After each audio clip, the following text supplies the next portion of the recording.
Hey everyone, we're so excited here on Real TV Films. We bumped into the director from Harrison, Montgomery, Daniel Davila. Daniel, I hear that this film was really about a family affair. Tell us about that. Oh yeah, that's a great question. You know, the whole thing involves my sister is one of the producers, my wife is one of the producers, my best man at my wedding is one of the producers and one of the writers. My father's in the film. My mother does a voiceover. So you know, it really speaks to the heart of being Latino. You know what I mean? You know what I mean. Yes, I do. It's always a family affair when it comes to being Latino. So, you know, we just did it Latin style. Awesome. Yeah. Now, what was that writing process like, getting all of those family members and friends involved? Yeah, you know, the writing process itself took like 5 years, and I won't bore you with that story. But once it was there, you see, the thing is, I'm lucky. I got a talented family, and, you know, when we come together to do things, whether it's, you know, eating dinner or whatever, it's just a good time. So that was the idea. Let's have a good time. Let's make a great film. Let's be together. And that's just sort of, you know, the way my family works, and I'm lucky like that.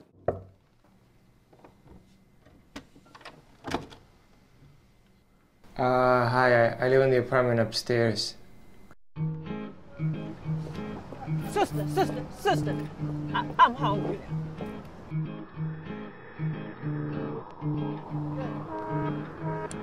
You should show it to her. Just a sketch.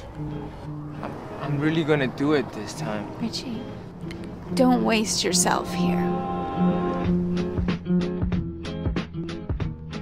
You'll connect. There's a couple of Japanese girls. These chicks, man, they're way greener than me, all right? They will pay whatever. Where's your girl? In your room.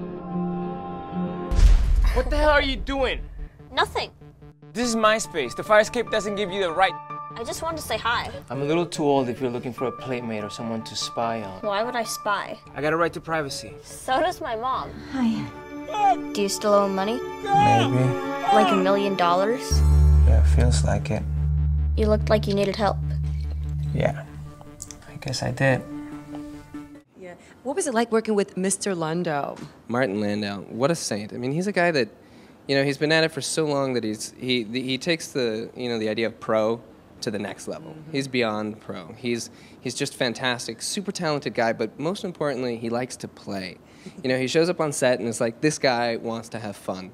You know, and you give him the love, he gives the love right back, and it shows on screen. I mean, that's why we're fortunate enough to get him, is because, you know, he wants to be working with people who still love what they're doing, you know, because he loves it. And I think that's the, you know, the key to Martin Landau, certainly his magic on screen. I should have never trusted No, man, all I asked for was a phone call. I have an easier time getting it out from the guy downstairs. What guy? The guy downstairs with the dog told me he won the lottery.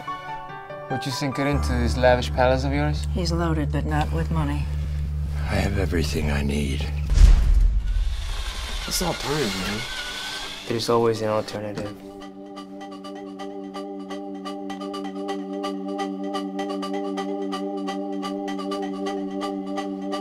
Laddie! Please!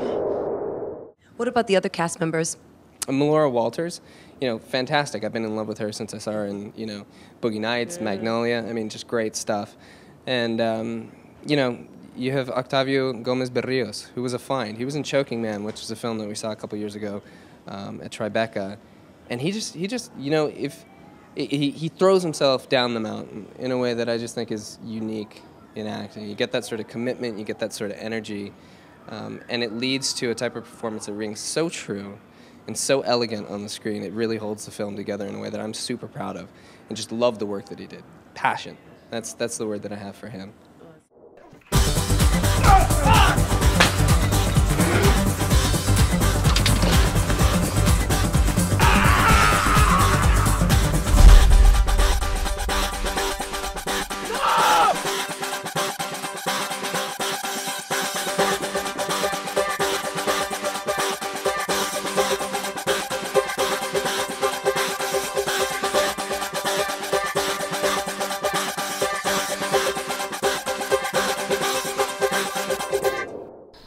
I just want her to be safe.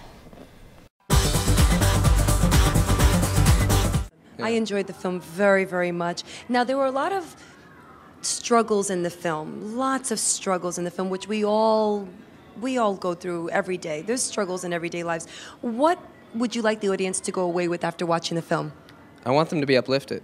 I mean, I want them. The poster says "Open your eyes," and I think that that's the opportunity in this film. I think today more than ever, to have a film that has an uplifting message that says that we can engage in life, because life is difficult, right? But if you open your eyes and really look at the people that are around you, you can start to tap into the magic that is, this gift of being here. And that's what I want people to feel. I want them to really feel uplifted, to feel that they can go out and be touched and touch the people around them. It's a story about community. It's a story about, really reaching beyond yourself and reaching out to the magic of the people that are around you, your family, your community, your neighbors, etc. Because we get so isolated, in big cities particularly. So that's what I want them to feel. I want them to go home and really feel that, you know what, I can go out today and make a difference and have a difference made in my life just by opening up.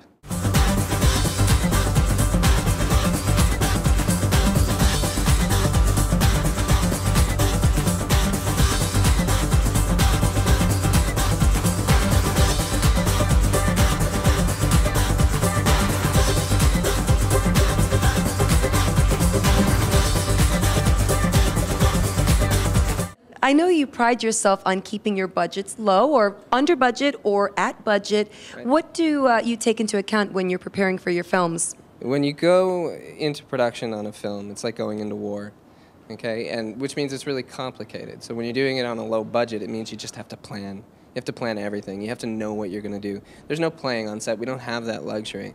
So you have to be very specific in your choices, and you have to be willing to commit to them. And I think that you also, at the end of the day, I mean, nothing ever works the way it's supposed to. So you have to be flexible. So it's a matter of really planning to the last detail and then being ready to throw it out the window when you actually get on set and have to do the work. And that's, I think that that's one of the gifts of being an independent filmmaker, is that you have the opportunity to be original, because you have to be. If you want to do something, if you want to make a difference, you want to get your message out there, you have to be willing to be creative about how you're going to do it, because you don't have $10 billion waiting for you if things don't work out. You have to do it now, and you have to do it right, and you have to do it with your whole heart.